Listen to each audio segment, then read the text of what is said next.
alohan'ny fatantoato dia mandaminy fahazazana telo amin'ny fiainana Jesosy manomtsika dia nentiny be apa hiaraka sekolary vokely tao anatin'izany anefa antenandaminy masamaro hafa maheno tena Andriamanitra telo dia mbola tsy miova fo ihany mivavaka lahady kanefa natao mbola atao ihany mikotra am-piangonana kanefa mbola mpanota ihany fa kosa tamin'ny masotoana iavana malaky andraisany fanapahan-kevitra hanolotra ny fiainako an'i Jesosy dia teo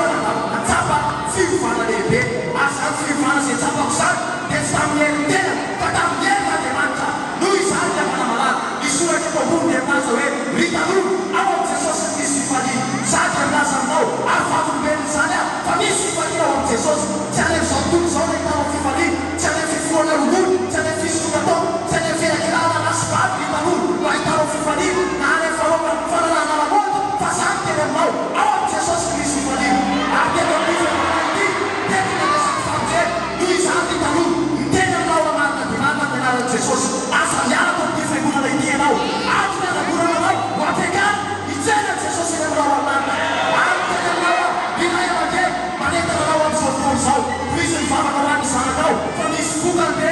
ary tanora miteny aminao koa amin'izao fotoana izao aokenao tsy anamazy mitolo-teny izay renesina eto amin'ny toerana ity fa ny fiainonao andre dia mitondra fiovanam-polanina ao anatinao ary noho izany raisy Jesosy hotono sy mamonjy ny tenanao manokana amin'izao fotoana izao dia mbola irany tanora zazalahy dia ira manao hoe nefa na izao ireny tsy mahefa izao ka magataka ny eny eo an-tananao ako feno ny fanahy ny mpanomponao mba ho tena ela fo misy tao izany izany dia tsy ataona ireny farasitanareo dia ho ataontsika mianaka izany iri izany noho izany mandiavanareo arasitanareo mianaka izany amintsika dia ho ataontsika izany iri izany amin'ny fombelany tompo amin'ny fomanateny